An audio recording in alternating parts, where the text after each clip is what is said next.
पूरे कानपुर शहर में टिकट को लेकर मारामारी शुरू थी, लेकिन सबसे ज्यादा चर्चा में वार्ड नंबर 40 की सीट थी। वो इसलिए क्योंकि इस बार वहां की सीट महिला के लिए आरक्षित थी। अब सवाल ये था कि चुनाव लड़ेगा कौन। इससे पहले ठाकुर साहब वहां से पार्षद थे और इस बार उन्होंने अपनी पत्नी सीमा ठाकुर को टिकट दिलवाई और ठाकुर साहब की शान के कारण सीमा जी ने 20,000 वोटों से चुनाव जीत लिया। अरे बधाई हो सीमा भाभी, अब तो आप वार्ड की पार्षद बन गई हैं। अब तो हमारे काम आप ही करवाएंगी। अरे ये तो सिर्फ नाम की पार्षद बनी है, वो तो महिला सीट आ गई, वरना पार्षद तो मुझे ही बनना था। अब भले ही चेहरा इसका होगा लेकिन पावर तो मेरी ही होगी। अरे वाह भाई साहब, क्या दिमाग लगाया है आपने भी। आइए आप लोग, खाना लगा दिया है सबके लिए। सीमा जी पार्षद बन चुकी थीं, फिर भी उनकी एक ना चलती। सारे काम ठाकुर साहब खुद ही संभाल लेते और जहां जरूरत पड़ती वहां सीमा जी का अंगूठा लगवा लेते। सीमा जी ज्यादा पढ़ी लिखी भी नहीं थी।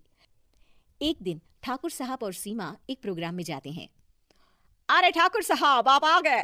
ओहो, पार्षद मैडम भी आ गई हैं। स्वागत है आप दोनों का।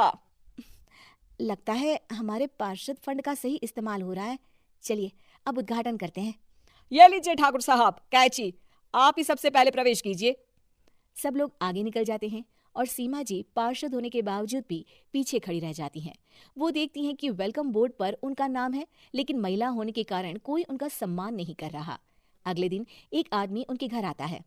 अरे ठाकुर साहब नमस्कार। कल ना हम नोटिस किए कि हमारा घर तो अवैध है और नगर निगम वाले उसे तोड़ने आ रहे हैं। अरे कुछ कीजिए ना ठाकुर साहब। देखो भाई, मैं तो ज्यादा कुछ कर नहीं सकता, पर अगर तुम सबकी जेब गर्म कर दो तो कुछ हो सकता है। कुल मिलाकर 4 लाख लगेंगे। अरे 4 लाख ठाकुर साहब? अरे भाई, मैं अपने लिए नहीं मांग रहा हूँ। दरोगा है, इंजीनियर बाबू है, बड़े साहब है, सबको देना पड़ता है ना थोड़ा थोड़ा। बोलो है मंजूर? तभी वहां अचानक सीमा जी आ जाती हैं। अरे ये आप क्या कर रहे हैं? पहले इन्हीं लोगों से तो आपने वोट मांगे, अब इनसे ही पैसे ले रहे हो। अरे चुप रहो तुम, तुम्हारा काम है सिर्फ अंगूठा लगाना, तुम वही किया करो। मुझे दूसरे काम तुम मत सिखाओ, समझी? और तुम ना जाओ, अब पैसे लेकर आओ, वरना जेसीबी किसी भी वक्त आती होगी। सब कुछ ऐसे ही चलते रहता है। एक दिन सीमा जी और ठाकुर साहब को एक लोकल मीटिंग में बुलाया जाता है। वहां पर कई और अधिकारी लोग भी मौजूद रहते हैं। अब मैं चाहूंगा कि ठाकुर साहब हमारे बीच 2 शब्द कहें। मेरे प्यारे भाइयों और बहनों, आज मेरा सौभाग्य है कि मैं आप सबकी सेवा दिन रात कर पा रहा हूँ। आपने मेरी पत्नी को भारी मतों से जिताया है, इसलिए मैं आप सभी का शुक्रगुजार हूँ। मैं आप सबसे वादा करता हूँ कि हमेशा की तरह हमारे वार्ड में किसी को कोई तकलीफ नहीं आने दूंगा। सभी लोग तालियां बजाने लगते हैं। अब मैं माननीय पार्षद मैडम को स्टेज पे बुलाना चाहूंगा। अपने नाम को बुलाया सुनकर सीमा जी एकदम चौंक जाती है। उन्हें बिल्कुल उम्मीद नहीं थी कि इतनी बड़ी जगह उन्हें मंच पर बुलाया जाएगा।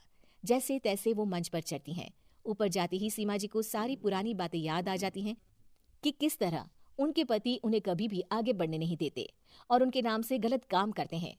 वो बोलने लगती हैं, मैं आपके वार्ड की पार्षद सीमा हूँ। आप में से बहुत कम लोग ही मुझे जानते होंगे, क्योंकि इससे पहले मुझे कभी ऐसा मौका ही नहीं मिला। सारे मौके मेरे पार्षद पति यानी आपके ठाकुर साहब ही लेते रहे, लेकिन आज ये मौका मुझे मिला है तो मैं इसे ऐसे ही नहीं जाने दूंगी। मैं आपको ये बताना चाहती हूँ कि आपके ठाकुर साहब मेरे नाम की आड़ में गैर कानूनी काम करते हैं, जिस पर अंगूठों के निशान मेरे होते थे। इसीलिए मैं अपनी गलती मानती हूँ और आज अपने पद से इस्तीफा देती हूँ, ताकि आगे से कोई गलत काम ना हो पाए। अब फैसला आप सबके हाथ में है कि आप हमें क्या सजा देना चाहते हैं। सीमा जी की बातें सुनकर ठाकुर साहब के चेहरे का रंग उड़ जाता है और वो शर्म से मुंह नीचा करके वहां से चले जाते हैं और पद से इस्तीफा देकर ही सही सीमा जी अपने आप में आत्मविश्वास महसूस करती हैं।